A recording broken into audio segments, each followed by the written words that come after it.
The next case is a severe case of ichthyosis, type 1 ichthyosis, congenital ichthyosis. This child came to Australia for treatment.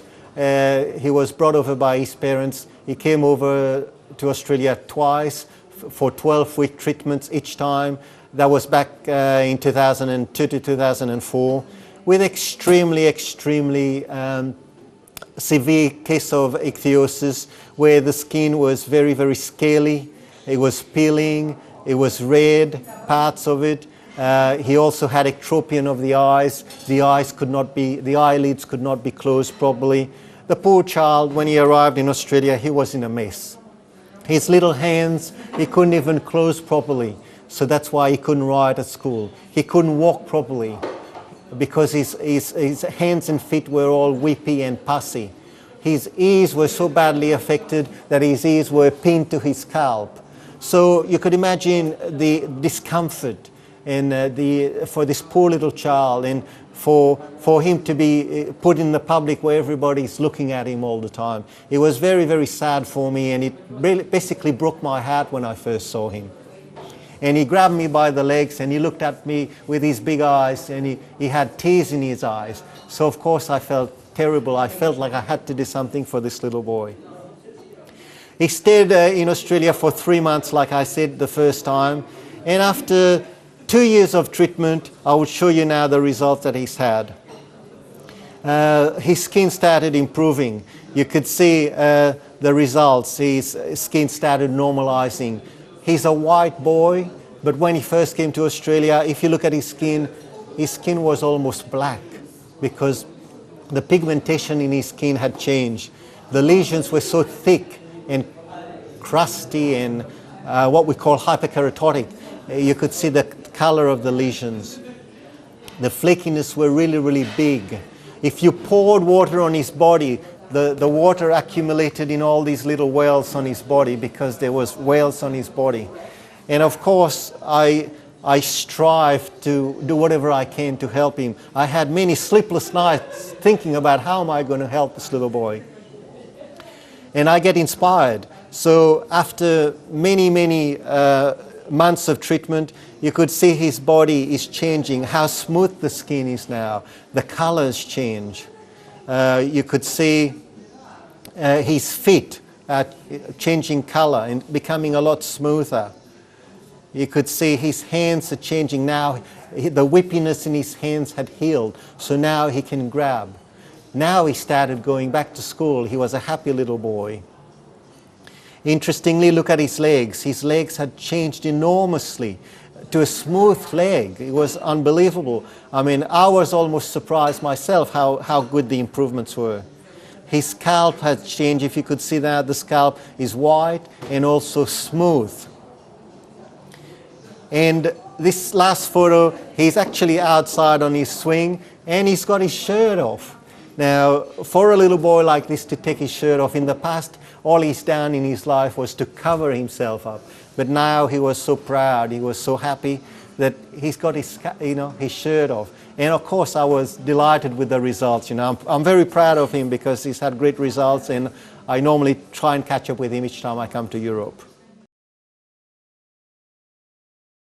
This patient came from Iran, and he's a 47-year-old male. He's had psoriasis he had ichthyosis all his life, congenital ichthyosis, exactly like Andras, the boy that I mentioned before. The poor man, he's had a terrible life. His parents passed away when he was young, and basically all this time he's been living by himself. The sad thing about him is that the general public they have isolated him. They don't want anything to do with him. When he comes and sits on the chair, he said at the bus stop, everybody at the bus stop stand up and walk away. When he goes to the shop to buy his food, everybody walk away. When he tries to give them money at the counter to pay for his goods, everybody is scared to take the money because they all believe that they're going to catch his skin problems. Now, this is very sad for a human being. And he had been to Sweden for treatment, and he also told me he went to Turkey for treatment.